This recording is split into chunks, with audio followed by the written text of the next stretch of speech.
Encontraste o amor em ocasião.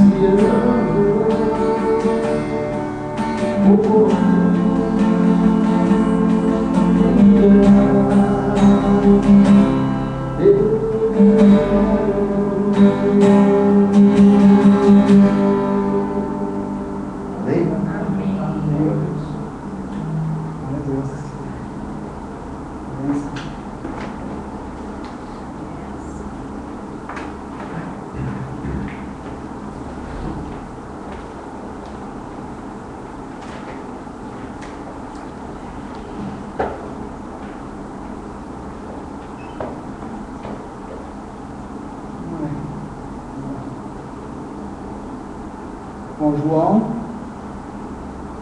capítulo 9.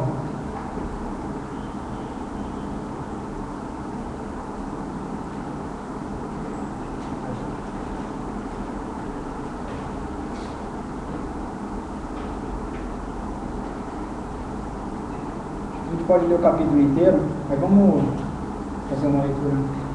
2 versículos cada um. Vocês me ajudam aí.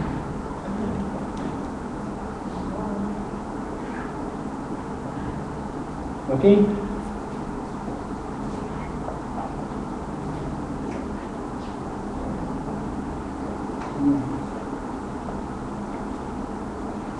Caminhando, Jesus viu um homem cego de nascença. E os seus discípulos perguntaram: Mestre, quem pecou, este ou seus pais, para que nascesse cego? Respondeu Jesus: Nem ele pecou, nem seus pais, mas foi para que se manifestassem nele as obras de Deus. É necessário que façamos as obras daquele que me enviou, enquanto é dia. A noite vem, quando ninguém pode trabalhar.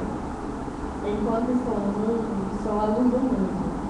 Dito isto, cuspiu na terra, e tendo feito lodo com a saliva, aplicou-o aos olhos do cego, dizendo: Vai, lava-te no tanque de Siloé, que quer dizer enviado. Ele foi, lavou-se e voltou bem.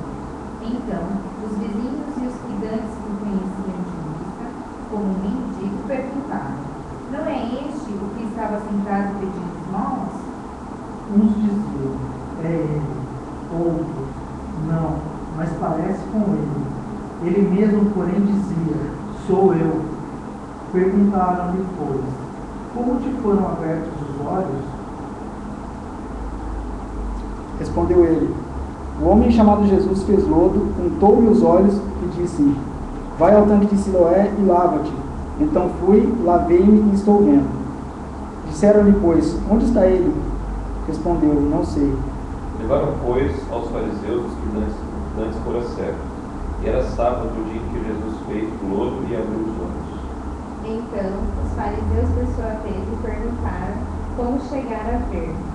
Ao que lhes respondeu: Aplicou lodo aos meus olhos, lavei-me e estou vendo. Por isso, alguns dos fariseus diziam: Esse homem não é de Deus, porque não guarda o sábado. Diziam outros: Como pode um homem pecador fazer tamanhos sinais? E houve dissensão entre eles. De novo perguntaram ao cego: Que dizes tu a respeito dele, visto que te abriu os olhos? Que é profeta, respondeu ele. Não acreditaram os judeus que ele fora cego e que agora vinha, enquanto lhe não chamaram os pais, e os interrogaram: É este o vosso filho de quem dizeis que nasceu cego? Como, pois, vê agora? Então os pais responderam: Sabemos que é o nosso filho e que nasceu cego, mas não sabemos como vê agora, ou quem lhe abriu os olhos, também não sabemos. Perguntai a ele, que idade tem, falará de si mesmo. Isso disseram seus pais porque estavam com medo dos judeus, pois esses já haviam assentado que, se alguém confessasse ser Jesus o Cristo, fosse expulso da sinagoga. Por isso é que disseram os pais: Ele idade tem, interrogai-o. Então chamaram pela segunda vez o homem que fora cego e lhe disseram: Dá glória a Deus, nós sabemos que esse homem é pecador. Ele retrucou: Se é pecador, não sei. Uma coisa sei, eu era cego e agora vejo. Perguntaram-lhe, pois: Que te fez ele? Como te abriu os olhos?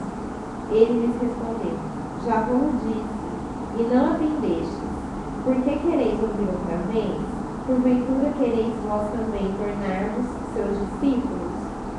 Então o injuriaram e lhe disseram: discípulo dele és tu, mas nós somos discípulos de Moisés.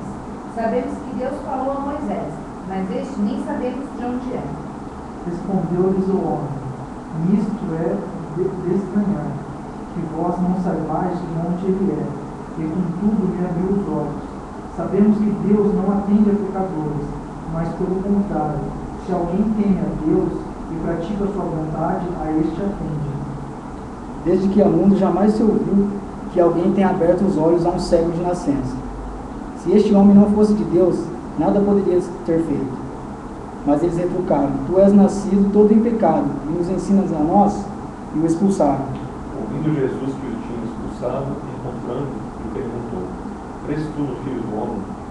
Ele respondeu e disse: quem é, Senhor, para que eu nele creia? E Jesus lhe disse: já o tens visto, e é o que fala contigo. Então afirmou ele: creio, Senhor, e o adorou. Prosseguiu Jesus: eu vim a este mundo para juízo, a fim de que os que não veem vejam, e os que veem se tornem cegos.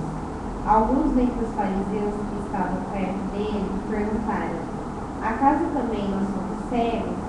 Respondeu-lhe Jesus: se fosseis cegos, não teríeis pecado algum, mas porque agora dizeis: nós vemos, subsiste o vosso pecado. Amém. Vamos orar? Senhor, muito obrigado, Senhor Jesus, por estarmos aqui mais uma vez, Pai, diante da Tua palavra, Senhor. Obrigado, Pai, porque a Tua palavra é viva, Senhor Jesus. Nós clamamos ao Senhor, Pai, que essa palavra venha tocar as nossas vidas, Pai, nessa noite, Senhor.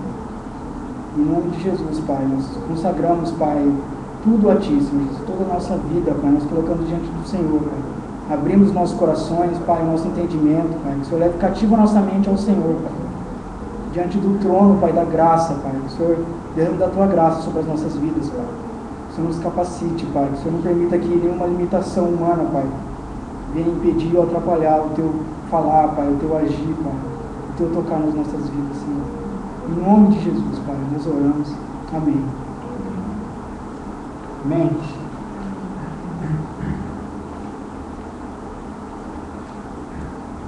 Bom, gente, é o seguinte,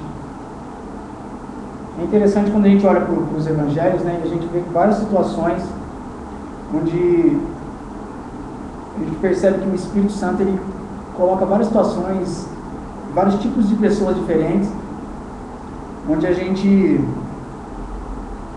se identifica, né, com aquelas pessoas, com aqueles personagens, né. E olhando de forma espiritual, eu estou falando isso porque para a gente tentar olhar para esse texto, né, hoje, de uma forma assim espiritual também, não totalmente literal aqui, mas tentando entender e ouvir aquilo que o Espírito Santo quis dizer, né. Porque a gente olha que nem principalmente em João, né, que parece ser bem pessoal, bem prático, né, para as nossas vidas. Quando a gente olha várias passagens, a gente consegue se identificar. Por exemplo, a gente vê, por exemplo, no capítulo 11, que fala da morte de Lázaro, né, da ressurreição de Lázaro, na verdade. E a gente se identifica, porque nós estávamos mortos, né, e fomos tocados pelo Senhor, e estamos vivos, né. A gente também vê, por exemplo, na cura de um paralítico.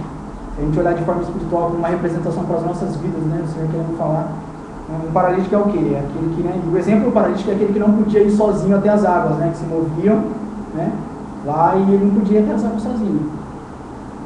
E aí um exemplo nosso também, nós não podíamos chegar ao Senhor, né? Ele teve que vir até nós e tocar a nossa vida, né? E aqui no caso do cego, né, é a mesma coisa, né? Também tem uma representação para as nossas vidas, né? E é isso que a gente vai observar, um pouco com esse olhar, assim, olhando pelo Espírito mesmo, vendo que né,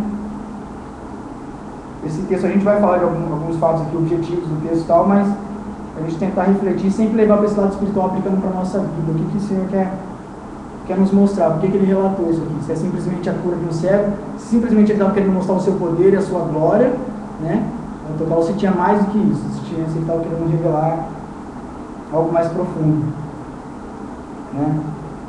Então vamos ler aí o versículo do 1 ao 4, e vamos lá de novo.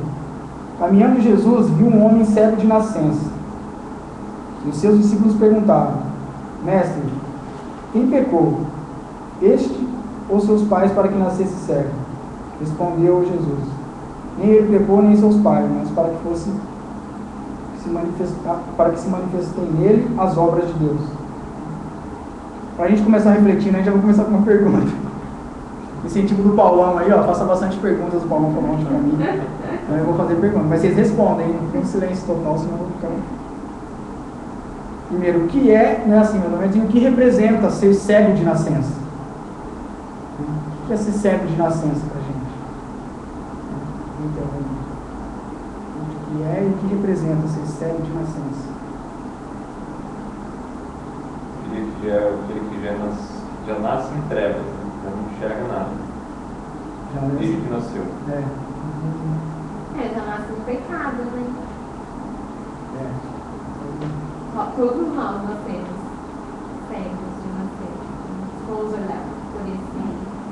Porque todos nós nascemos em pecado, né? Sim.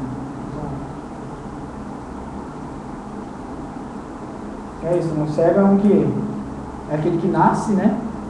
Já e nunca contemplou a vida, nunca viu, nasce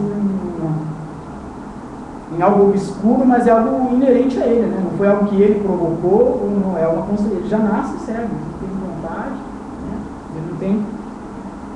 Eu vou ter que falar em alguns momentos, alguns textos, aí não precisa abrir não, quando precisa abrir eu dou um toque, aí a gente vai lá e abre.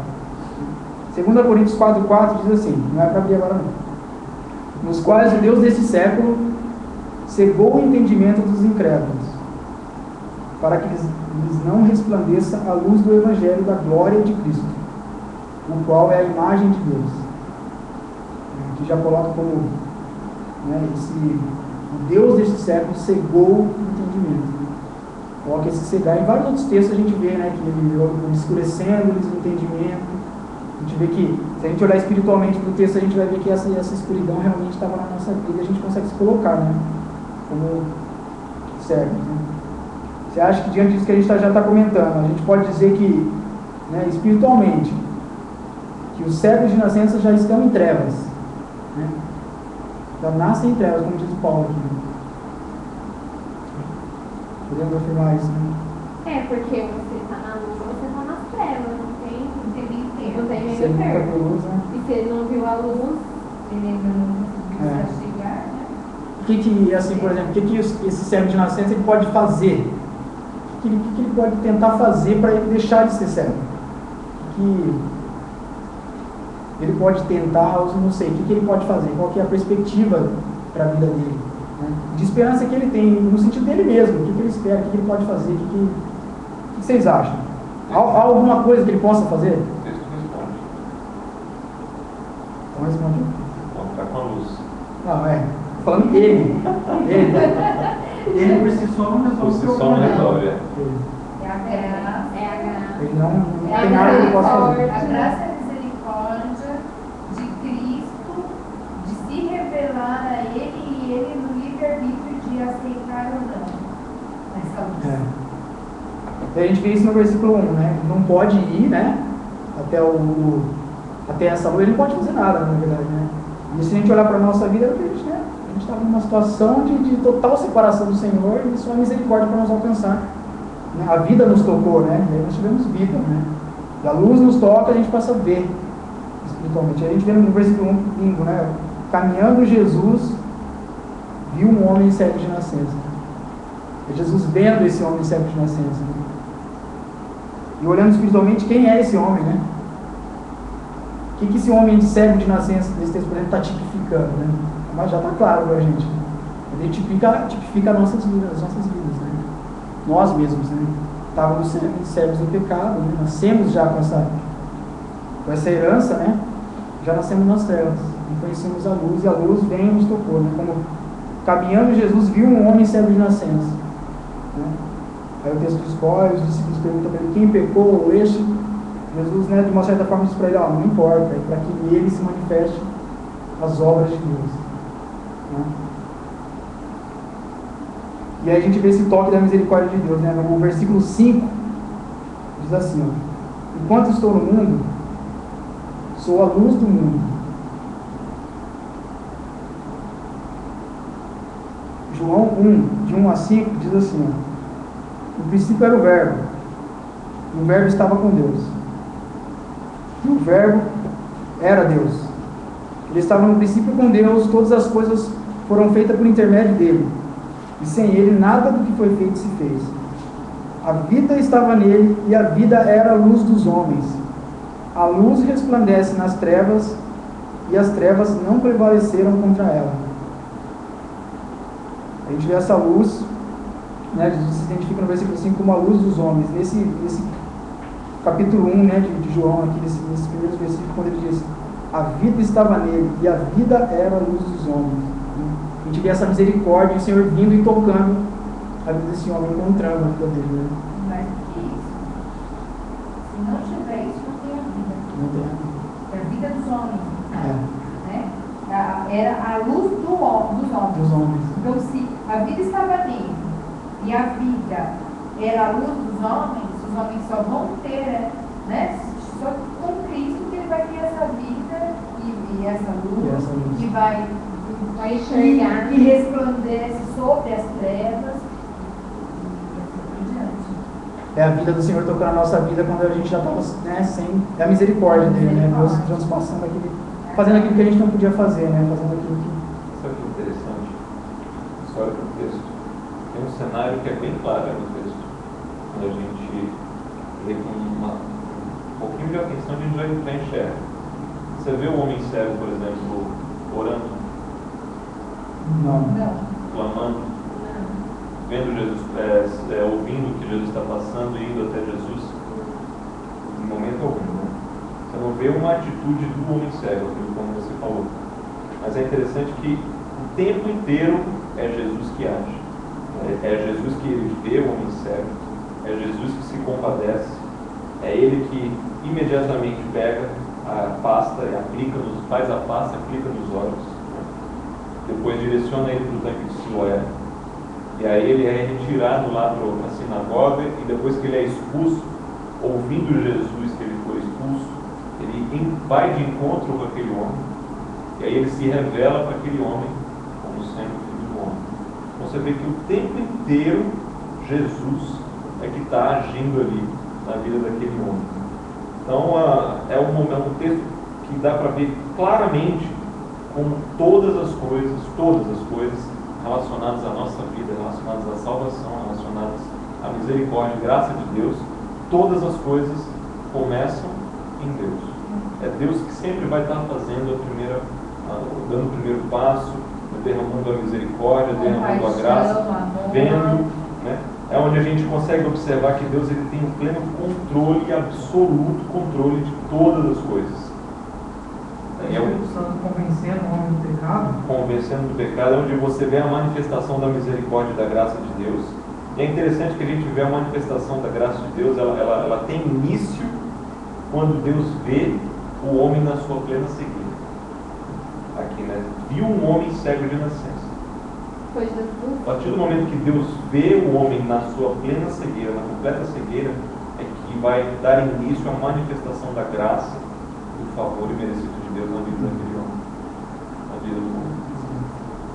E olha o olhar dos homens que estão com Jesus, achando que ele estava cego, que ele havia pecado, ou que os pais dele haviam pecado. É o olhar do homem, né? Olha o olhar humano, né? É aquela questão, se você está passando por isso, é porque você fez para merecer isso. E eles também eram cegos, não enxergavam as coisas. Cegueira, não enxergando, era sempre cegueira. Né? Porque a cegueira, a semente da cegueira é o pecado, que é o de Adão. Então isso recebemos e como Cristo colocou, fazendo aquela coisa, aquele cego podia fazer alguma coisa? Não. Mas o Paulo colocou muito bem. Né? Para isso o Senhor veio. Para isso Jesus deixa agora, humilhado em forma humana, para vir a esse mundo, para, na forma humana, derrotar o diabo, decretar a sentença, né, de condenação do inimigo. Engraçado que esse cego, quando a Bíblia fala cego de nascença, isso era um aspecto muitos, por isso que teve tanta repercussão essa cura. Porque esse cego de nascença não tinha um globo ocular. Cego de nascença significa não ter. Por isso Jesus faz aquela pasta com o lodo, né? A laminha para colocar no olho dele, porque faltava, né, parte, ou seja, o globo ocular não estava vendo. Então aqui, vejam, então a repercussão é como Maior ainda, né? Mas é isso. Ele nos amou primeiro, né? Versículo em 2 Coríntios 4, 6, um versículo lindo, né? Que fala bem dessa iluminação, né? Fala assim, ó: porque Deus que disse, das trevas resplandecerá a luz. Ele mesmo resplandeceu em nosso coração para a iluminação do conhecimento da glória de Deus, na face de Cristo, né? Que é o Senhor, né? Essa revelação de Cristo traz vida, traz luz, né? E traz um aspecto interessante para a gente observar, né? Essa vida nos toca, né? O legal desse texto é que vai mostrando, assim, parece que várias fases da nossa vida cristã, assim, mostra esse primeiro toque, né?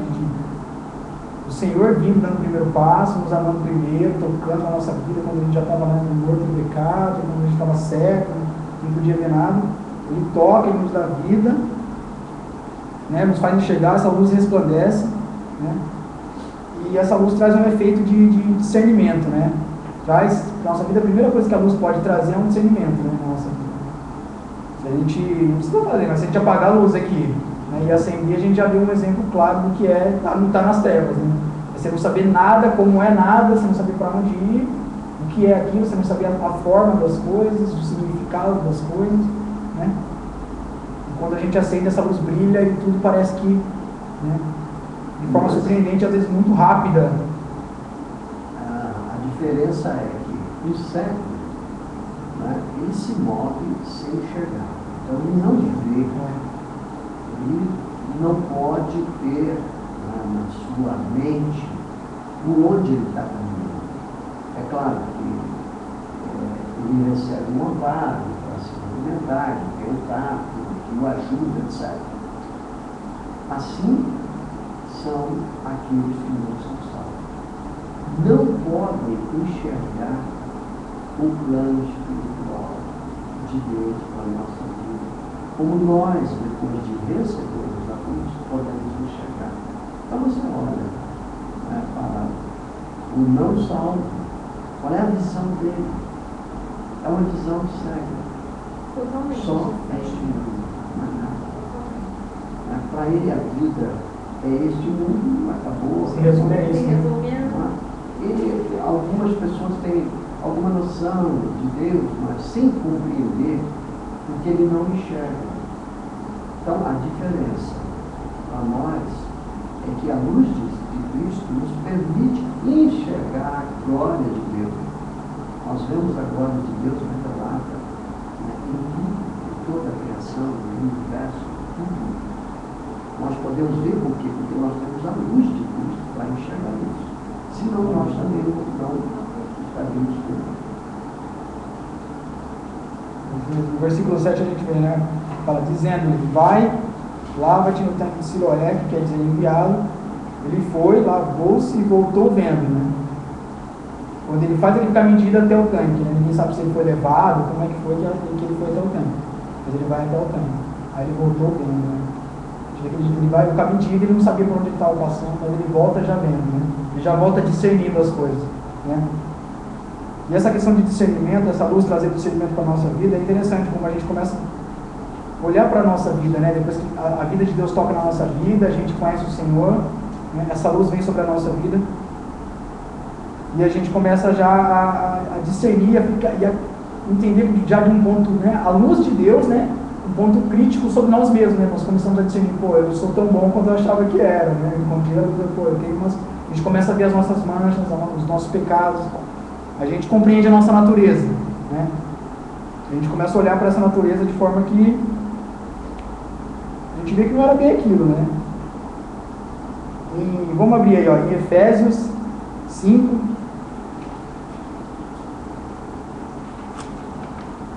versículo 8 a 13. Deixa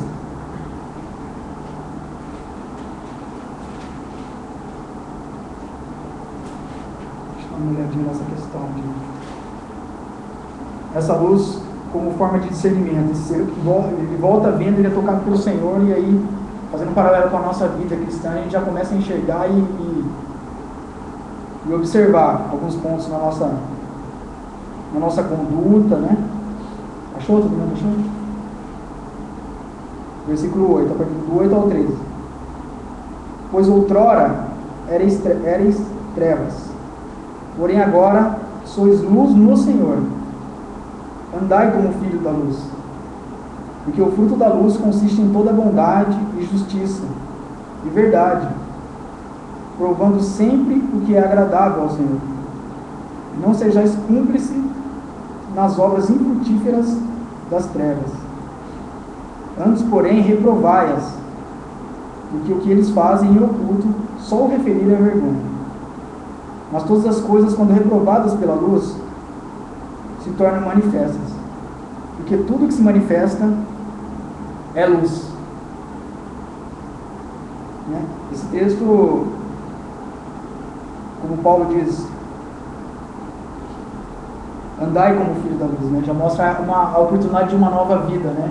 Recebe ele iluminado, ele recebe essa luz, e essa luz ela tem como objetivo Cristo, né? De glorificar, e é Cristo resplandecendo, mas esse trabalhar dessa compreensão, né? De chegar a entender dessa glória de Cristo e olhar para isso, passa antes por esse alto, essa crítica nossa, né? Essa autocrítica, a luz de Deus, a gente começa a nos enxergar, e a gente vê o quanto nós estávamos distantes, quanto nós estávamos em pecado. Fala, outrora erais trevas, não é que nem Paulo diz. Porém, tem um porém, né, que é maravilhoso, é a obra do Senhor aqui, esse porém. Muita coisa inclusa, né? Agora sois luz do Senhor. Né? Aí ele já faz uma proposta, agora andai como filhos da luz. Ele já fala de algumas características. O fruto da luz consiste em bondade, justiça, verdade, e sempre o que é agradável ao Senhor. Né? Não seja cúmplice nas obras das trevas, já põe vários pontos. Né? Diz no final, mas todas as coisas, quando reprovadas pela luz, se tornam manifestas, porque o que se manifesta é luz. Ou seja, aquilo que nós temos na nossa vida que é reprovável diante de Deus, no momento que essa luz nos toca, vem, né, à tona, né? Vem para fora. E continua deixando marcado lá, João 9, lá, que a gente vai voltar para lá. Mas aí em Efésios ainda, no capítulo 4, voltando só um pouquinho, versículo 17 ao 24, tem um ponto, né, lá, não precisa voltar lá não, mas eu vou ler no versículo, lá em João, quando ele diz, né, não é este o que estava sentado pedindo esmola, as pessoas começam a dizer, né, não era esse que era o mendigo, cego de nascença, tá? Aí diz, então os vizinhos e os que antes conheciam de vista como mendigo, perguntavam, não é este o que estava sentado pedindo esmola? Uns diziam, é ele. Outros, não, mas parece com ele. Ele mesmo, porém, dizia, sou eu. Né? Esse sou eu é interessante, né? Que a gente vê que, né, fazendo um paralelo assim, a gente já vê quem a gente é, né, diante dessa luz. Né? Essa luz brilhou na vida dele, as pessoas estão confusas de mim, mas ele sabe, sou eu. Né? É um sou eu que, né, tipo assim, na tua luz vemos a luz, né? Nós estamos nos analisando. Né? A gente olha para a nossa vida, né? E aqui as pessoas já estão confusas, mas ele sabe muito bem quem é ele. Né? Essa luz, ela nos ajuda a nos entender quem somos nós, né? Diante de Deus, né? Diante da vida, diante dos homens, diante desse mundo. Né? Quem somos nós? Né? Ajuda a gente ver as nossas manchas, como a gente estava falando, que a gente era treva, né? E é interessante como ela revela o tipo de vida carnal que a gente tinha. Né? Ela vai revelar principalmente os pecados, as nossas práticas. Né? Interessante a experiência, quando a gente conversa, a gente começa a vir um monte de coisa na cabeça, né? Aquelas coisas que você fazia, né? Parece que você vai voltando e pedindo perdão, né? Você vai lembrando bem a coisa na sua cabeça, mas é natural. Quando você recebeu aquela luz, você olha para aquilo e fala, nossa, você pede perdão por aquelas coisas que já estão perdidas, e assim no tempo a gente volta. A gente tem, né, pela graça de Deus, pela vida de Deus, porque nos tocou, a gente tem esse discernimento que é precioso, né? Eu acho muito interessante esse paralelo que tem lá em Efésios, quando fala a respeito das coisas da luz tornar manifestas, né? Tornar as coisas manifestas. E é bem assim mesmo, né? Nós vemos, fazendo um comparativo assim, bem ilustrativo. Quando está no escuro, a gente percebe, até posso compartilhar com a minha amiga Vivian, em casa mesmo, à noite, por exemplo. À noite, para nós que somos donos de casa, a sujeira da casa fica mais escondidinha, né? Mas de manhã, a hora que o sol está batendo na janela, você consegue enxergar tudo, toda aquela poeirinha que você não enxerga à noite. E é assim na nossa vida, né? Quando nós estamos sem Cristo na nossa vida, as coisas ficam escondidas, né? A gente acha que está escondendo, né? Fica tudo meio oculto. Mas quando Cristo vem, né? E vem com a sua luz brilhando, resplandecendo, aí a gente consegue enxergar toda a poeira, toda a sujeira, tudo aquilo que estava sendo escondido. Muito. Até mesmo que parecia insignificante. Exatamente. Né? Você vê que existe uma determinada importância de ser tratado, né? Porque aquilo te incomoda. A hora que você vê a sujeira te incomoda. É o Senhor sondando, né? Sondando a nossa vida. Espírito, tanto aqui que, se a gente continuar lendo coisas, tem os frutos, né? Tem o fruto em Efésios, continuando Sim, Efésios, isso vai gerar o fruto. Porque somente enxergar, não é simplesmente enxergar a sujeira, né? Mas a luz, além de fazer-nos ver, né, que existe algo a ser tratado, curado, ele também traz uma mudança de vida, né? Uma mudança de comportamento. E fala, consiste em toda a bondade, justiça e verdade.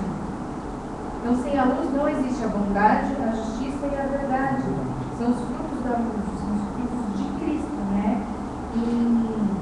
É o próprio João, Cristo, né? É o próprio Cristo.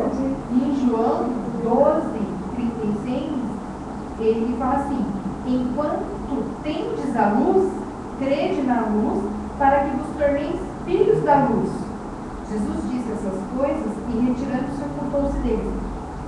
Não adianta apenas ver a luz. Você tem que ter a luz, você tem que crer na luz, para que você se torne filho da luz e que gere esses frutos de bondade, justiça e verdade. Acabou. Você acabou com isso tudo. Não, tô brincando, mas é exatamente isso mesmo. Esse é o. Por glória a Deus. Como que a gente enxerga os filhos da luz? Como eles veem? Os frutos Muitos olhos. a mente de Cristo, Os olhos do os olhos de Espírito. Cristo. Tem os olhos do coração. É. Transformado por Cristo. Nós podemos enxergar no plano espiritual de Deus para a nossa vida. E esse enxergar com os olhos do coração é quando você sente o toque do Espírito na sua vida.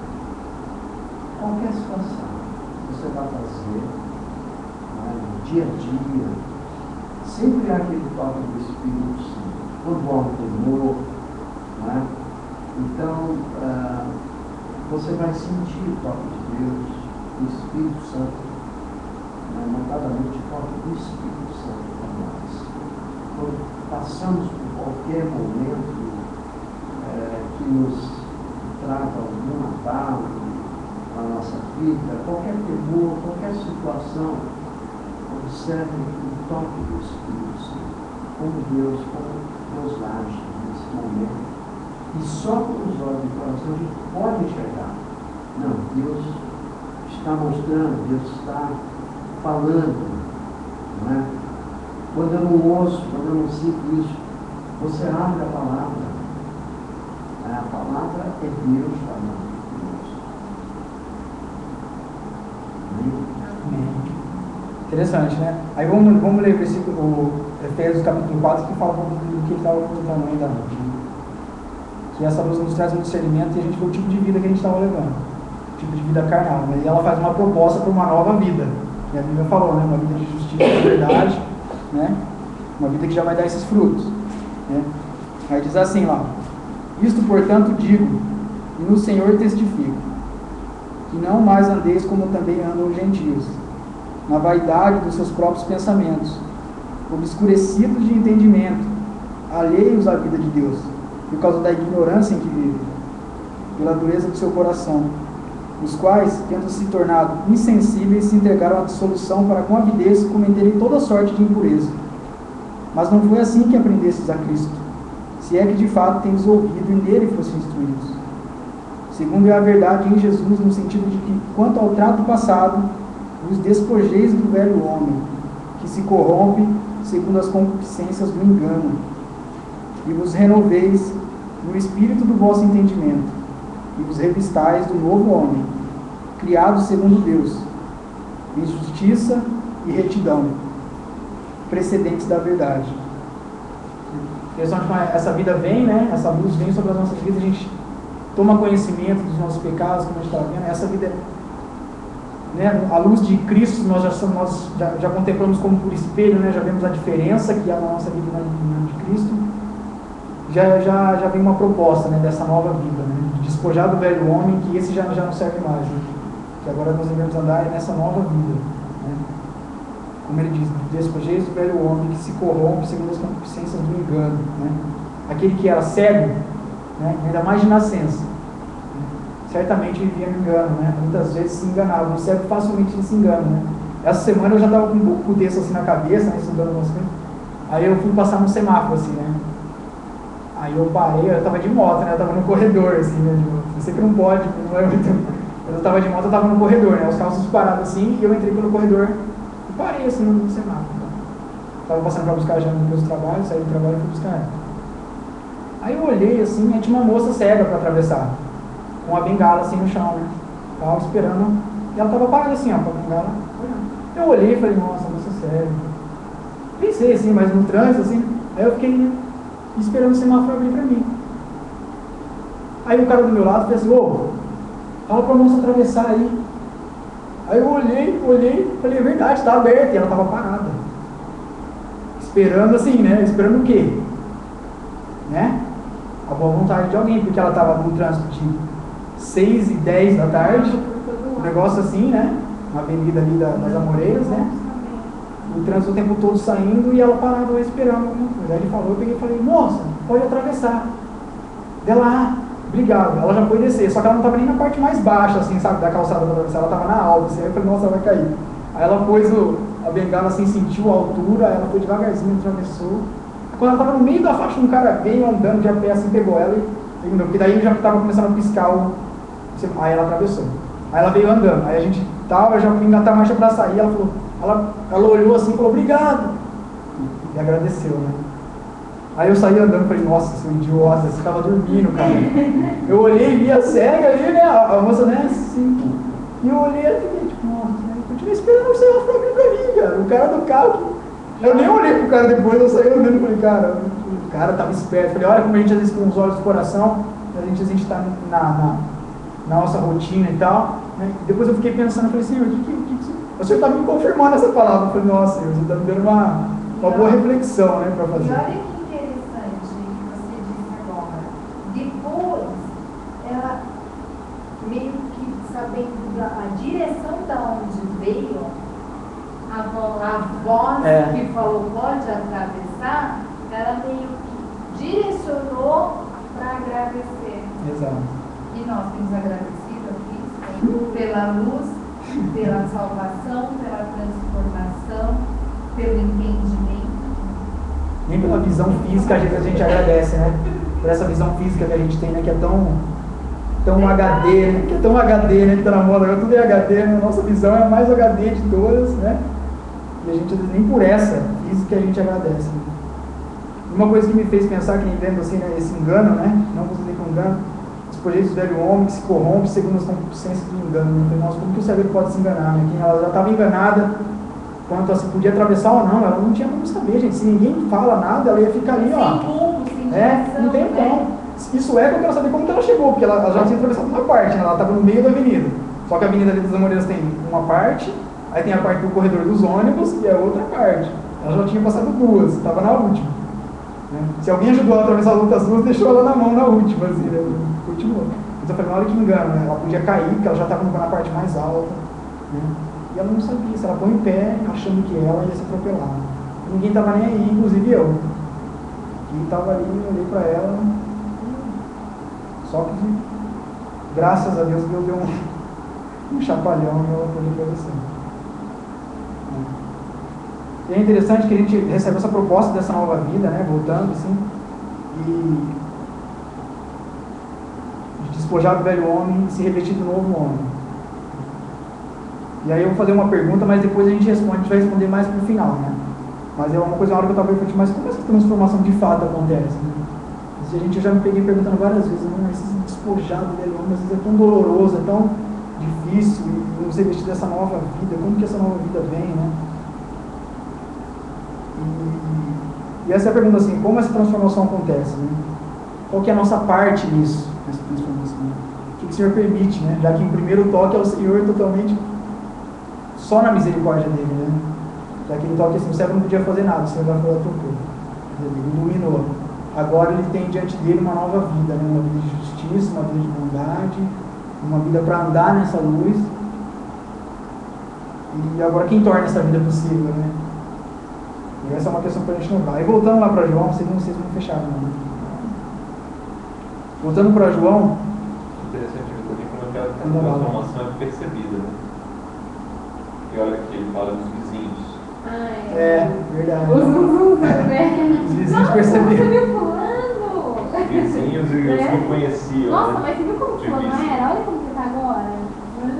Nossa, fazia isso. É bem reflexo mesmo. E aí, não satisfeitos, né, pegaram ele e levaram depois lá para a sinagoga. Não, ainda chamaram o pai e a mãe para Pra confirmar se era filho deles, né? E se Mas era, aqui, era o mais interessante é que aqui ele está falando de vizinhos e conhecidos de vista. Depois eles levam para os fariseus, porque eles ouviram a resposta dele, não se confrontando com aquilo, levaram para os fariseus, para a sinagoga, que representava naquela época a autoridade religiosa. Né?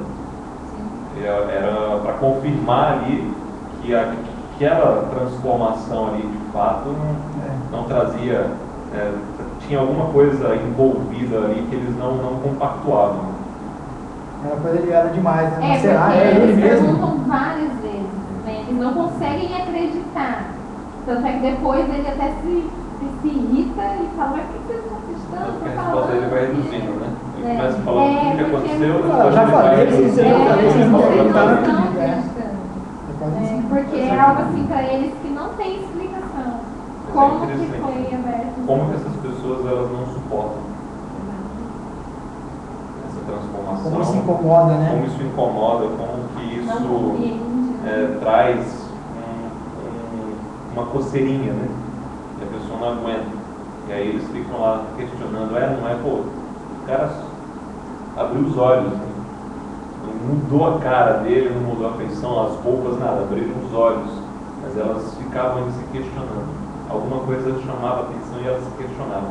Pô, mas é ele, não é? É ele, não é? O que aconteceu com você?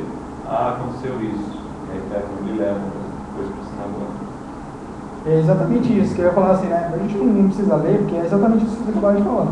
No versículo 13 até o 34, né, de João 9, vai falar disso, né?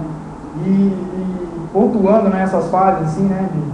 Primeiro a gente vê que a luz vem e nos ilumina, né, pela misericórdia de Deus. Depois vem o discernimento. Né? E agora a gente vê na vida desse cara, assim, ele acabou de começar a ver, né, desse servo de nascença, a gente vê que chega um conflito, né? Chega um momento de conflito, que é exatamente o que você estava falando. Que é o mundo, né, que os outros pensam, o olhar do homem, versus a experiência dele, né? Já tem um confronto aí, como a gente viu lá em Esther, dos dois reinos já, né? O negócio ele já foi tocado pela vida do Senhor, ele ainda nem sabe. Foi um homem chamado Jesus, né? Ele ainda nem sabe explicar a fé dele. Não sei, só sei que eu era cego, agora eu estou vendo, né? Mas ele já começa a viver esse conflito, né? Esse embate dos dois reinos já. Aqui, esse do 3 até o 34 que a gente vê só esse conflito, provando eles, colocando, querendo, né? E não que não tivesse antes, mas que agora ele está vivenciando, está vendo que isso acontece. João 3, 19 a 21, né? Fala assim: o julgamento é este, que a luz veio ao mundo, e os homens amaram mais as trevas do que a luz, porque as suas obras eram más. Pois todo aquele que pratica o mal aborrece a luz, e não se achega para a luz, a fim de não serem ardidas as suas obras. Quem pratica a verdade aproxima-se da luz, a fim de que suas obras sejam manifestas, porque feitas em Deus.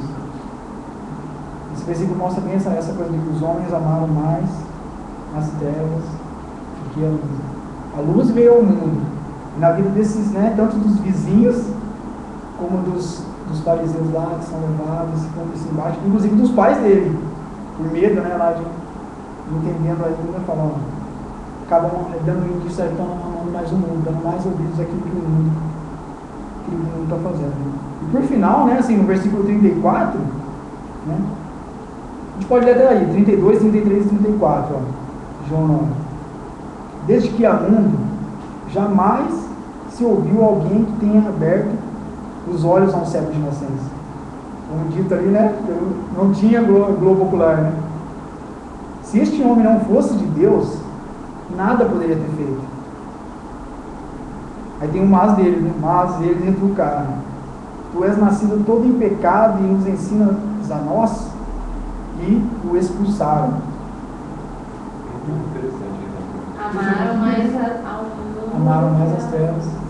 Interessante que eles são santão, né? Todos os santos aí, porque eles colocam assim: tu és nascido em pecado e... Eles não são nascidos em pecado. O cego é nascido em pecado. Mas olha que interessante. O que era a sinagoga naquela época? Era O templo deles, né? A sinagoga era onde eles iam, e onde a palavra era lida, onde eles ouviam, né, as escrituras, e onde os fariseus na época eram os teólogos, né, os estudiosos, né. Aqui o João ele não fala da outra classe também, dos saduceus. Então é onde eles tinham um compromisso de leitura, de estudo, eles sabiam, né, tudo que havia acontecido no Antigo Testamento, que isso também era passado não somente para eles, mas para todos os judeus, mas eles eram os responsáveis, os teólogos responsáveis pela sinagoga, pelos estudos, pela leitura. E onde está Cristo nesse cenário? Ele está dentro da sinagoga ou ele está fora da sinagoga? Completamente fora da sinagoga. Eles se achavam a salvação. Exatamente. Eles, não sei, os estudiosos, eles se achavam. Que se recusaram, inclusive, a serem discípulos. Né? Os discípulos deste, não, você é discípulo, né? Eu sou de Moisés. Exatamente. Eu sou de Moisés. Eu sou de Moisés. Será que ainda existe isso? Ou seja, será que dentro da igreja, Deixa só a pergunta. né? Será que dentro da igreja hoje existem pessoas que, seja por qualquer motivo, até mesmo pela soberba de sabedoria, né, de alguns, acharem que estão na luz, mas na verdade estão em trevas, sem saber que estão em trevas? Ótima pergunta. Será que tem algum sendo expulso ainda hoje, nos dias de hoje? Alguém que levanta essa bandeira dentro, né? Essa maior treva que não é capaz de reconhecer a ação da graça, da misericórdia, o milagre, né, de Deus. São né, os olhos do coração, né? servir, né? É muito interessante. Os olhos porque, carnais, né? A ótica de Deus é contrário à filosofia do sistema mundano, né? Que diante da ótica de Deus, o santo é uma determinada determinadas atitudes, e para eles aqui ficou totalmente ao contrário, né? Porque o cara nasceu em pecado, ele não tem jeito, ele não é, entendeu? Então, assim, aquilo que é pregado é uma ótica totalmente diferenciada da ótica de Deus. E se a gente olhar, né, que a gente estava dizendo no começo, né, dessa misericórdia, né, do Senhor tocando naquela vida que não podia ver, né, estava morto no pecado, cego, Deus tocando, essa luz tocando, dando vida, né, a vida nos toca, nos traz luz, né.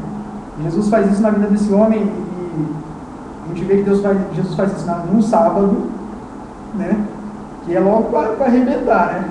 Quebrando Assim, toda a religiosidade. quebra toda a religiosidade, inclusive no ato, né, de fazer o lodo, né, totalmente assim, né, diferente, né, diferente com saliva, né, faz lá o barro, lá o lodo, aplica nos olhos dele. Jesus, assim, se a gente parar para meditar nisso, a gente já vê o Senhor que assim, não está preso em regras nenhuma, né, essa luz, essa vida e essa luz para tocar nas nossas vidas, a gente, é uma lição para nós cristãos, né, às vezes quando chegar outro, né, de repente chegar alguns na nossa sinagoga, né, entre aspas, fruto de algo que ainda nós ainda não temos visto, né, ainda não, mas será, né, ou olhar para essas pessoas com o olhar do coração, né, que estávamos comentando, entender, aí é onde nós veremos se nós estamos de fato com a nova vida, né, despojamos do velho homem, estamos vendo com os novos olhos com a nova vida, né, andando nessa luz, para olhar para essas pessoas com essa luz, né. De repente não é um cego, mas de repente é né, não sei, né, tem tantas situações que o Senhor toca, né, diferente, o Senhor não está limitado a nada disso. E isso acho que incomoda mais ainda eles. Tanto que o final da história, eles ameaçam que vão matar, mas não fazem nada, no final expulsa. Expulsou da sinagoga. Naquela época era uma vergonha ser expulso da sinagoga também, né? Tinha toda umas outras questões aí que... Mas a gente faz um paralelo aí, né, como nós falamos. Será que isso hoje acontece nas igrejas, né? É muito simples. Aqueles que realmente estão dispostos a seguir a palavra, né, a levar a palavra como é a palavra, sem frescurinha daqui, sem enfeitinho daqui. Sem sabãozinho daqui. Né? O que acontece? São aqueles, não, a conversa deles não é muito agradável, né? A conversa deles não é muito legal. Eles acabam sendo expulsos, mas de uma outra forma, eles são deixados de lado, são menosprezados, não dão valor. Não é muito engraçada a pregação, não é muito legal. Porque não é o que me convém ouvir, não é o que me convém ver, não é o que me convém viver. E aí está a verdadeira cegueira. Porque ou somos uma nova criatura em Cristo e andamos como Cristo, ou não somos nada. Ou achamos que somos, né? Somos cegos, né? Ou achamos que somos Achamos que somos dele, assim andamos com ele. não somos. Segundo ele mesmo, Não somos. Não tem parte comigo, né? Não tem parte comigo, não vos conheço. Assim como a Tadeu, né? Hipócritas que ficam em pé, nas vãs repetições, né? Não é isso. Viver com Cristo e ser de Cristo não é estar em pé e fazer vãs repetições. É muito mais do que isso. É viver Cristo. Bom, continuando, é lindo, né, que a gente vê aqui. Esse homem sofre isso, né, e ele é expulso. E aí no versículo 35 a gente vê algo maravilhoso, né? A gente vê, ó. 35 até o 37. 38 eu vou ler. Ouvindo Jesus que o tinham expulsado, encontrando-o, lhe perguntou: crês tu no Filho do Homem? Ele respondeu e disse: quem é, Senhor, para que eu nele creia? E Jesus lhe disse: já o tens visto, e é o que fala contigo. Então afirmou ele: creio, Senhor, e o adorou. E isso enche o nosso coração, assim, a gente vê que ele é expulso e o Senhor acode, né? Fala que ouvindo Jesus que o tinha expulsado, né? Encontrando, Jesus encontra de novo aquele cego, né? Jesus encontra ele, primeiro toca a vida dele, e ele não chega a ver Jesus pessoalmente, né? O texto lá fala que ele não viu. Até quando pergunta para ele quem é o homem que estou vendo, ele fala assim: um homem chamado Jesus. Porque ele era cego, Isso. como que ele vai ver? Exato, mas mesmo depois, quando ele volta, as pessoas dizendo, os vizinhos lá, Lá no 12 ele diz assim, ó, disseram-lhe, pois, onde está ele? Ele respondeu, não sei. E antes ele diz, ó, um homem chamado Jesus fez lodo, untou minha mão e mandou eu ir me lavar. E a hora que ele voltou. Ele voltou vendo. Né? A gente não pode afirmar, né? Se ele viu, se ele não viu. Mas a gente vê que aqui, ouvindo Jesus que o tinha expulsado, Jesus vai lá e encontra esse homem, né? E faz uma pergunta para ele, crês tu no Filho do Homem? Aí ele responde, quem é, Senhor, para que eu nele creia? Ele diz, já o tens visto. Talvez pelas atitudes desse homem lá perante, né, na sinagoga, os fariseus, Jesus já estava vendo os frutos nele, né? Esse homem assumindo aquela cura. Não, quem me curou é um homem chamado Jesus. Ah, mas ele não pode ser, a gente vai prender, ou quem é, então como foi que isso aconteceu? Ele fala, ó, já falei como que foi, eu não quero saber, é o fruto. Ele já está vendo o fruto, ele bate o pé, tanto a ponto de ser expulso. Ele não baixa a cabeça para aqueles homens dizendo, os pais dele baixam a cabeça e falam assim, né, com medo de serem mortos, expulsos. As atitudes são diferentes. Você vê os homens falando, não é de Deus, é pecador. Ele fala assim, e depois pergunta para ele, que diz isso dele, que é profeta? Ou seja, a visão dele já é diferente. Né? Porque profeta é aquele que traz, né, aquilo que é da vontade de Deus para conhecimento dos homens. Ele já reconhece que é de Deus. E quando eles reconhecem que não é. Tanto é que a resposta dele é assim, nisto é de estranhar que vós não sabeis de onde ele é. Vocês que também. Eu sou cego, eu sou cego, vocês enxergam, são os fariseus e não sabem de onde ele é. Vocês todos poderosos, não Bababã. observa aqui o cego tem uma segunda visão. O segundo encontro, né? Segunda visão. A primeira visão é física. Enxergou, A segunda né? é espiritual. Eu acho muito lindo quando ele fala no versículo 33, né?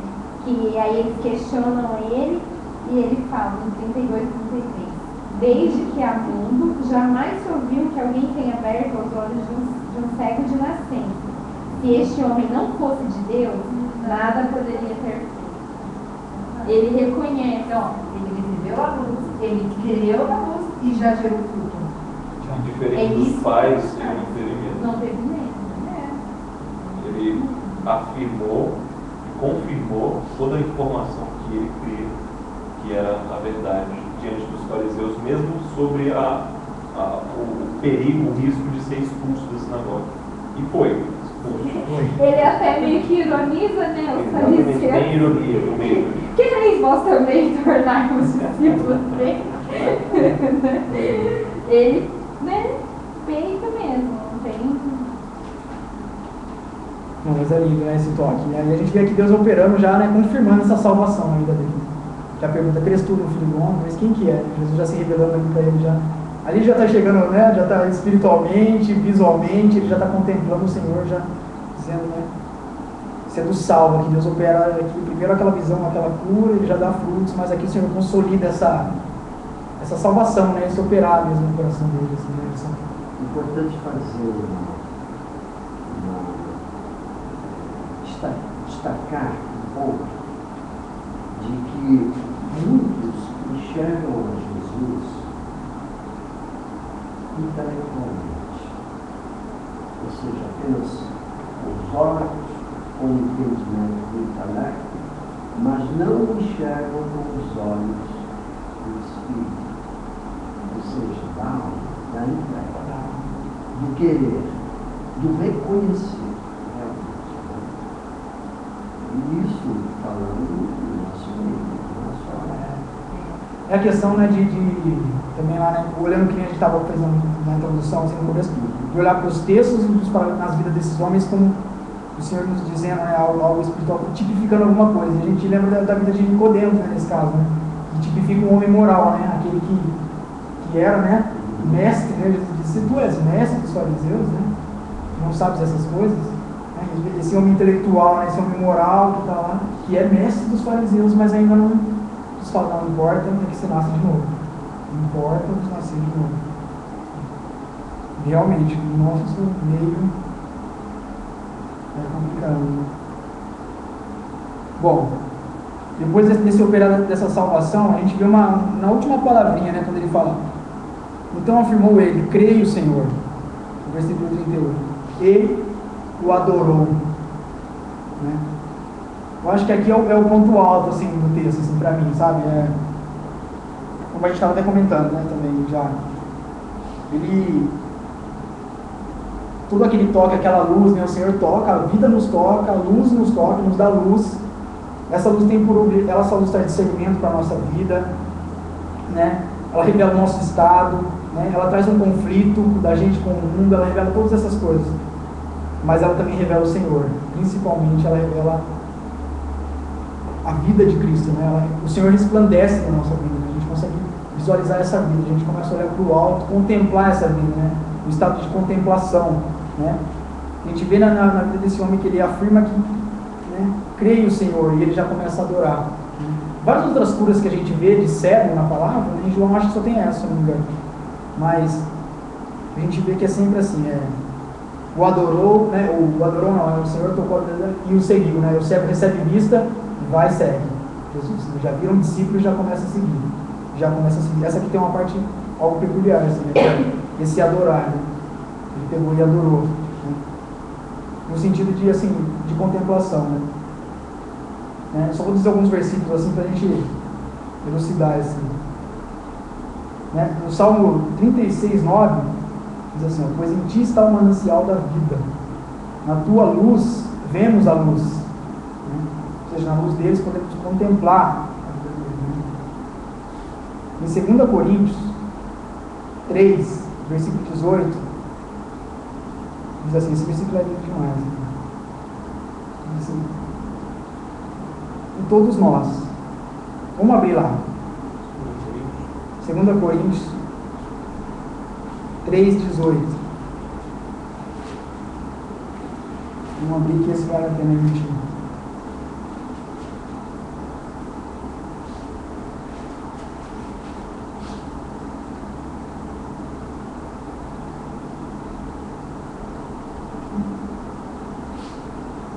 Achou?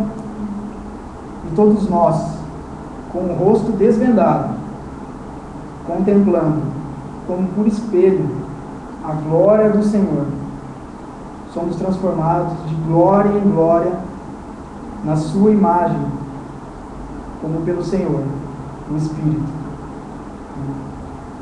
A gente vê essa contemplação, né? Aquela luz, a vida nos toca, nos traz a luz, a gente começa a visualizar, a gente começa a contemplar esse Senhor, né?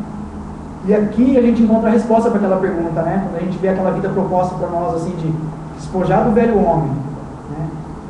Viver no novo homem, a nova vida, né? A nova vida que é proposta de bondade, de justiça, e tudo que envolve, né? Como que ela acontece? Qual que é a nossa parte nisso tudo, né? Como que ela vai ser operada na nossa vida, né? Como que é operacional? Mediante ao quê, né? A gente vê que, né, mediante a contemplação, né? Como Paulo diz, e todos nós com o rosto desvendado, né? Sem cegueira, desvendando o rosto, contemplando como por espelho a glória do Senhor, somos transformados. À medida que nós contemplamos aquela glória, né, a força da glória do Senhor sobre a nossa vida, a gente olhando para essa vida, ela vai nos transformando, né? E a gente percebe, na medida que a gente vai crescendo no Senhor, a gente vai adorando, vendo a palavra, vai se aproximando, vai se entregando, vai vendo, e essa luz vai crescendo. Nessa medida, essa luz vai tomando conta da nossa vida, o Senhor vai, né, nós vamos sendo transformados, nós vemos aquelas virtudes que um dia a gente era horrenda, né? Nem Paulo diz naquele outro versículo, não vale nem a pena ser lembrado, que só o mencionar é vergonha, ele fala. A gente vai vendo aquelas coisas sendo dissipadas, vendo. O próprio Paulo, em Efésios 1, ele vai falando, né, que vai da glória, os conceitos do Espírito de sabedoria e de revelação, no pleno conhecimento dele, iluminar os olhos do vosso coração, para saber qual é a esperança. E ele vai falando, né, da grandeza de Cristo, e a grandeza que a luz de Cristo também traz ao nosso entendimento e às nossas vidas, né? Terminando assim, e pôs todas as coisas debaixo dos pés, e para ser o cabeça sobre todas as coisas, e deu à igreja, a qual é o seu corpo, a plenitude daquele que a tudo enche em todas as coisas. É lindo Quão demais isso, grandioso isso é é lindo isso, demais. né? Quão grandioso é a luz de Cristo em nossas vidas. Esse contemplar é vital para a nossa vida dos cristãos, né? Como a gente estava dizendo que tem aqueles que olham para Jesus de uma forma, vê como uma religião, vê como um novo hábito, eu tinha uma vidinha, agora leva outra vidinha. À medida que a gente contempla isso, e que esse Cristo ganha o tamanho, a gente começa a ver o tamanho que ele é de verdade. A vida que está nele a força é algo glorioso. Enche os nossos olhos, enche a nossa vida, né? Na verdade, toca, né? Enche o nosso coração. Né? Ressuscitando dentro de nós. É muito, Cristo tem ressuscitado nas nossas vidas. é muito lindo. Então, assim, essa transformação, né, essa nova vida vem mediante a esse contemplar, né? Só que o que acontece atualmente, né? Nós vemos que pode acontecer, e acontece nas nossas vidas muitas vezes, né? E, na verdade, assim, na medida que seguimos fielmente, sem perdermos o foco, que é o foco, quem é o foco? Cristo, né? Na medida que a gente segue o Senhor, após ser tocado pela vida, ter a luz, o foco é o Senhor. Voltamos para a Né? cruz, né? Voltamos para a cruz, vamos para o Senhor, vamos caminhando, carregando a nossa cruz, né? E seguindo fielmente o Senhor. O que pode nos tirar, né? O que pode nos atrapalhar nesse caminho? Se é mediante a contemplação que nós somos transformados, né? De glória em glória, a única coisa que pode nos tirar isso é se a gente perder o foco. A única coisa que pode tirar, né? Essa luz, pode atrapalhar isso, né? É perder o foco. E eu quis até uma perguntinha também, né? Quando perdemos o foco? Né? Quando que nós perdemos o foco? Se o foco é Cristo, E é por isso que aquele que está de pé vigia para que a não gente caia. pode não caia. Se né? o foco é Cristo, a gente perde o foco quando deixa de olhar para Ele e vai Exato. olhar para outras coisas. Quando a gente tira os olhos de Cristo, esse agir, esse processo, nossa vida de santificação de tudo, é estacionado, né? Fica aquém, né? A gente não está contemplando aquela glória, né? E não é muito difícil. No mundo, do jeito que está, né? Nas coisas, na nossa vida cristã, a gente vê a peleja que é, a luta, a batalha que é para a gente se reunir em oração, para a gente se fortalecer no corpo, para a gente contemplar uma boa palavra na igreja, né? Como aí, né? A gente conhece, a gente sabe, né? A gente liga a televisão, a gente sabe o que está rolando. Como é escasso isso. E a gente vê que, olhando para a igreja, né? A gente pode dizer que a igreja, não sei, né, brasileira, ou a igreja como é que se sente, né, instituição, a gente vê que é uma obra, né, falida, né, e muitas assim a gente liga a TV, a gente vê qual que é a diferença. O principal ato que a gente vê é esse, perder o foco. Não interessa assim, o que é colocar no lugar. A gente pode dar 1000 exemplos aqui, como a gente estava citando alguns ontem, né, tem agora não sei o que tem, é o sabão em pó da unção, o sabão em pó consagrado, lave a roupa do seu filho que usa drogas, o sabão em pó consagrado, ele vai ser abençoado. A meia do ser isso, aquilo. É isso, aquilo. A gente vê vários focos. Tira Cristo do foco, coloca a bênção no lugar. E aí o negócio desanda. Tirou o Cristo do lugar, e é isso que a gente vê na igreja. Né? Muitas vezes no corpo, né, assim, tirando Cristo, a gente vê essa decadência, as coisas começam a perder, e aí vai uma coisa atrás da outra. Tirou aquela contemplação dessa grandiosidade, ele que nos constrange em amor, faz a gente entender viver no corpo, né, de ser quebrantado, de respeitar o irmão, né, de ser transformado. Quando a gente tira os olhos dele, começa a ver tudo embaçado de novo. Uma dessa entre o irmão lá que foi curado por Cristo, uma igreja onde tem o sabão consagrado, ele vai ser expulso da igreja. Se não for o sabão consagrado, Existe essa possibilidade. Ele vai falar, considerável. Você pode falar, vem cá, você fala que você usou o sabão, fala para todo mundo que você usou. Então, eu queria falar uma coisa, eu acabei não usando o sabão porque não deu, não tinha dinheiro para comprar o sabão consagrado, mas eu fui curado. Não, então. Você, irmão, você está participando de outra campanha em outro lugar, não é possível. Não, então você sai daqui, irmão, você está congregando aqui, só cura com o sabão, importa. O nosso meio é triste, né? A gente dá risada, mas é. Quão cega a igreja está. Essa questão a ponto de confundir o Criador com a criação. Exato. É interessante que, para terminar, assim, né, nos 2 últimos versículos lá, né, o Senhor diz, lá, nos 3 últimos, na verdade, 39, 40 e 41. prosseguiu Jesus: eu vim a este mundo para juízo, a fim de que os que não veem, vejam, e os que veem se tornem cegos. Alguns dentre os fariseus que estavam perto dele perguntaram: acaso também nós somos cegos? Respondeu-lhe Jesus: se fosseis cegos, não teríeis pecado algum, mas porque agora dizeis, nós vemos, subsiste o vosso pecado. Está aqui mais uma vez a hipocrisia deles, né? E a altivez, assim, né? De espírito dos fariseus, né? Acaso também somos nós cegos? Eles já começam a entender que tem um sentido espiritual toda aquela obra, né?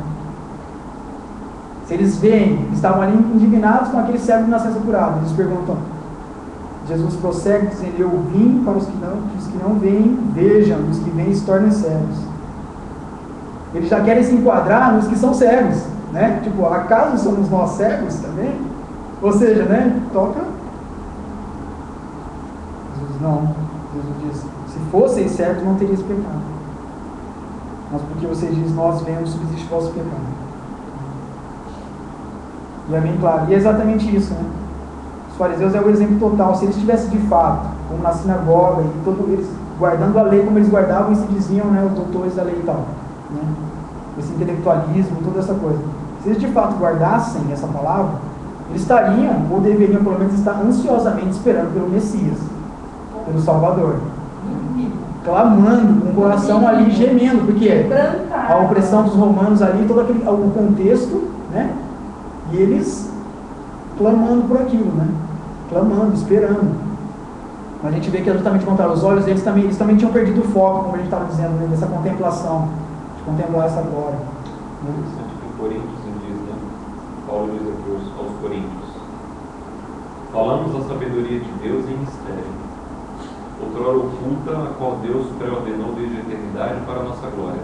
Sabedoria essa que nenhum dos poderosos deste século conheceu. Porque se tivessem conhecido, jamais teriam crucificado o Senhor da glória.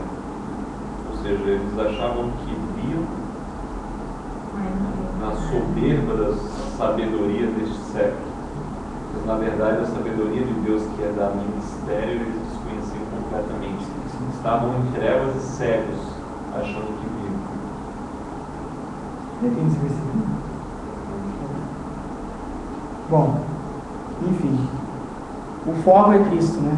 Contemplar. É mediante a contemplação dessa glória que a gente vai sendo transformado, a gente vai sendo enriquecido, a gente cresce, a gente amadurece no Senhor, né? Com os olhos fitos nele, né? E a gente está vigia para que não caia, como a Bíblia diz mesmo, que a gente vigie para que a gente não caia, né? E aí uma das coisas que veio no meu coração, né, assim, para que nós não perdêssemos esse foco, né? Por que se perde o foco, né? E aí a palavra também tem essa resposta, né? Lembrando daquele versículo, né? Todo mundo acha que lembra, né? Quando Jesus fala: são os olhos a lâmpada do corpo. Se os teus olhos forem bons, todo o teu corpo será luminoso.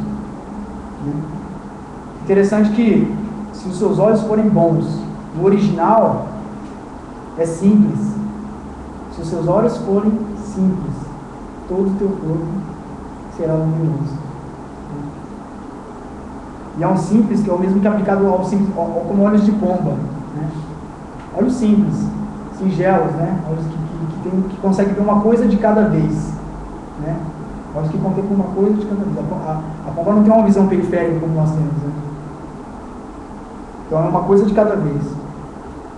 Uma das coisas que ajuda a que nós vigiemos, né? Que o Senhor mesmo deixa na palavra. É interessante que esse versículo são os olhos da lâmpada do corpo. Se os olhos forem bons, né? Se os olhos forem simples, né? No caso, todo o seu corpo será luminoso. Fala no mesmo momento que Jesus está falando lá: não podeis servir a dois senhores. Ou servireis ao Deus deste mundo, ou servireis a Deus, ou agradará um e aborrecerá o outro. Está fazendo essa divisão, né? E ele fala também do coração, né? Do coração. Onde está o coração? Onde está o teu coração? Tá, né? Então a gente vê que esse texto do simples, de olhar para uma coisa só, de que Deus está exortando, Deus está falando: olha o foco, guarda o teu tesouro é lá em cima, né? Olha para guarda o teu coração, né? Guarda o teu coração. Se os seus olhos forem simples, você será luminoso. A simplicidade do olho, ele está falando seus olhos forem simples, a ponto de você olhar para uma só coisa, e essa uma só coisa for Cristo, né? For o Senhor, for o reino de Deus, é uma boa forma de vigiar, né? É engraçado quando se for na parte de Mateus, né? Sim. E em Lucas, depois ele ainda complementa: repara, pois, que a luz que há em ti não sejam trevas. Ou seja, ainda fica atento, para você ainda não achar que a luz que está em ti seja uma falsa luz, que ela pode ser trevas. Ele fala que se for trevas, continua aí. Não tem, Portanto, todo o teu corpo. não tem um finalzinho, né? Se Isso aí eu acho que não tem. Qualquer parte em trevas será todo resplandecente como uma candeia quando te ilumina em plena luz. Olha, ele fala assim, ninguém depois de acender uma candeia a põe em lugar escondido, nem debaixo do alqueire, mas no velador, a fim de que os que entram vejam a luz. São os teus olhos a lâmpada do teu corpo. Se os teus olhos forem bons, todo o teu corpo será luminoso. Mas se forem maus, o teu corpo ficará em trevas. Repara, pois, repara, pois, que a luz que há em ti não sejam trevas. Se, portanto, todo o teu corpo for luminoso, sem ter qualquer parte em trevas, não pode ter nenhuma parte em trevas, será todo resplandecente como a candeia quando te ilumina em plena luz. Ou seja, não posso ser luz só na mão, só no pé, só no olho. Não, tem que ser a mão, o pé, o olho, o coração, a mente, é o todo. Senão estaremos em trevas. Por isso que nós temos que contemplar e caminhar, porque é de glória em glória que essa luz vai tomando conta. Misericórdia, graça, misericórdia, glória, cruz, muita misericórdia. ressurreição. Toda hora, 24 por 7. Muita misericórdia. Muita misericórdia. Bom, para finalizar, vamos abrir aí junto. 2 Coríntios, capítulo 11, versículo 3. Último versículo aí para a gente.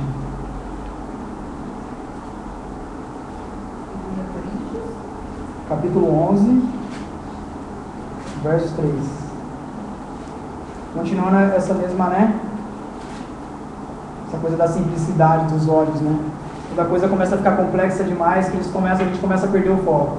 A gente começa a tentar olhar muitas coisas de uma só vez, contemplar muita coisa, né? São às vezes os anseios do nosso coração, às vezes eles se interpõem, né? Entre nós e o Senhor, né? Vem ali desviar, né? Tirar o foco, né? Que é o Senhor. Em 2 Coríntios é lindo esse texto. Capítulo 11, versículo 3. Achou aí? Mas receio que assim como a serpente enganou a Eva com a astúcia, assim também seja corrompida a vossa mente, e se aparte da simplicidade e pureza devidas a Cristo. Aqui a gente vê a importância da simplicidade, né? É esse versículo aí mesmo, né? As últimas palavras são: não seja corrompida a vossa mente, e se aparte da simplicidade e pureza devidas a Cristo. Eu achei muito interessante como Paulo lembra isso, né? Está falando essa carta para a igreja e está lembrando, ó. Eu tenho receio que assim, do mesmo jeito que a serpente enganou a Eva, né, com aquela astúcia, a sua mente também seja corrompida e se aparte da simplicidade e pureza devida a Cristo. Existe uma simplicidade e uma pureza devidas a Cristo, né? Que é a nossa mente, os nossos olhos serem simples mesmo, né? De olhar como uma coisa de cada vez, né? De olhar e contemplar o Senhor, olhando para Ele, contemplando o Senhor, né? E existe uma serpente. Existe uma serpente. Devemos estar vigiando e ter os olhos simples. Sempre quando perdermos o rumo, o foco, lembrar se Cristo ainda está lá, ou se porventura, por astúcia, né, ou está assim se intervendo. Senhor. Que o Senhor tenha misericórdia de nós e que nos ajude nessa caminhada. Amém. Amém?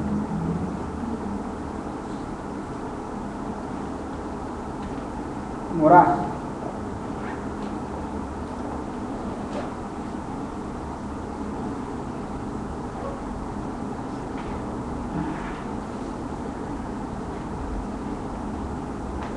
Senhor, muito obrigado, Senhor Jesus, pela Tua palavra, Pai.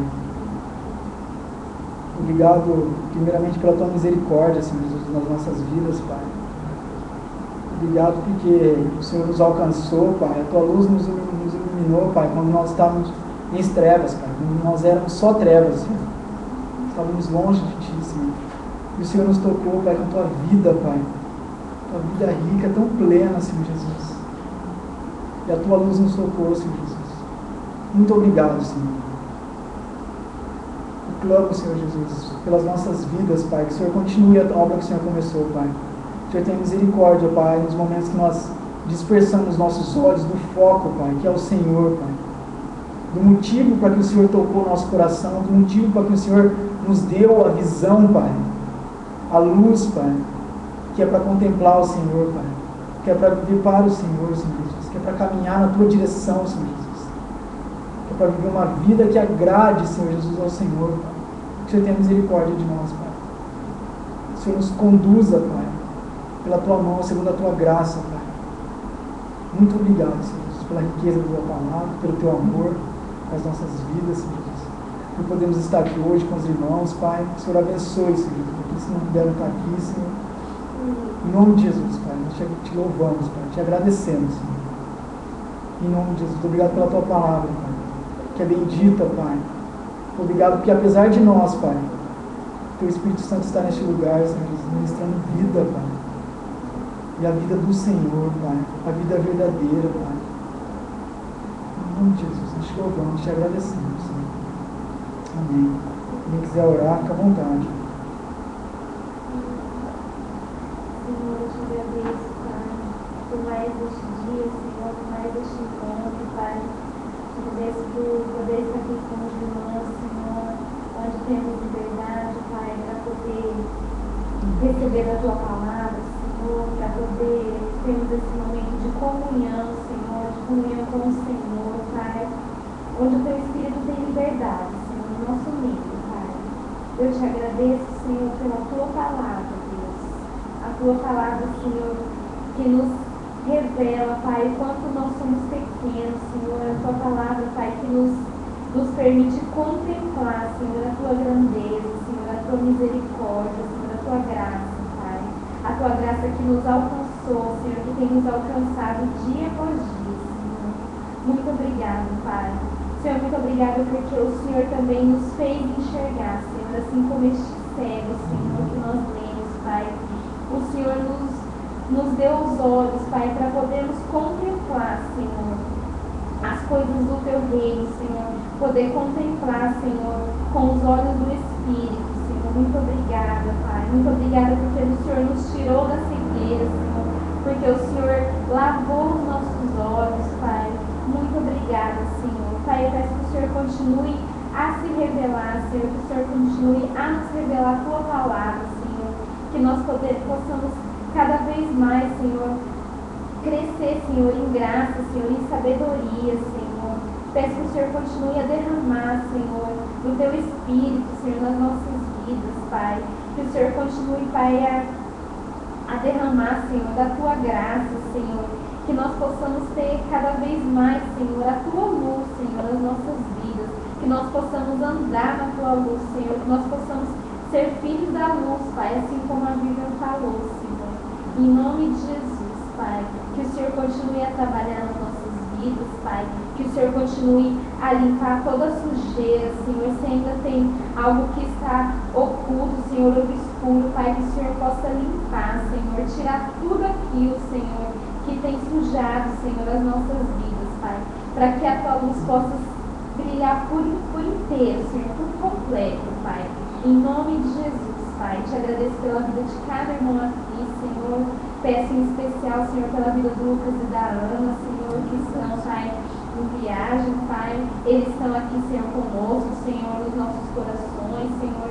Creio que eles também estão lá, Senhor, buscando o Senhor, Pai, no Espírito, Pai. Nós pedimos que o Senhor, Pai, continue a cuidar deles, Pai, que o Senhor esteja com eles, Pai. Em nome de Jesus, Senhor, muito obrigada, Senhor. Obrigada por tudo que o Senhor tem operado, Senhor, nas nossas vidas, Pai. Obrigada pela tua salvação, Senhor. Plena e poderosa salvação, Senhor. Muito obrigada.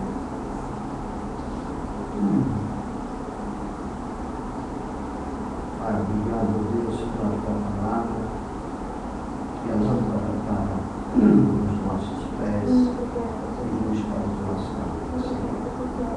Pai, nós te louvamos pela palavra viva e eficaz, que ela produz em nós os frutos que são para a vida eterna. Pai, nós oramos, ó Deus, em favor de cada uma dessas pessoas, desse seu grupo, desse teu pequeno grupo, Senhor. Que o Senhor levantou, que o Senhor fortaleça cada um, para que eles possam crescer, Senhor, na tua palavra, e que possam ver a tua glória, possam ver a tua mão poderosa agindo, cuidando no detalhe das suas necessidades, Senhor. Ó Deus, porque o Senhor se agrada, o Senhor não olha para a quantidade, mas o Senhor olha para a qualidade. O Senhor olha para os corações, corações contritos e sinceros, que buscam a tua face. Nós olhamos e vemos templos cheios, lotados, mas vazios do teu Espírito, Senhor. Por isso, ó Pai, derrama uma unção poderosa do alto dos céus sobre cada um dos teus servos, Senhor, que tem buscado o Senhor, que tem buscado a tua palavra, que tem crescido nela. E por isso, Senhor, eles possam se aproximar cada vez mais de ti. Nós oramos, Senhor, agradecidos, no nome santo de Jesus, Senhor.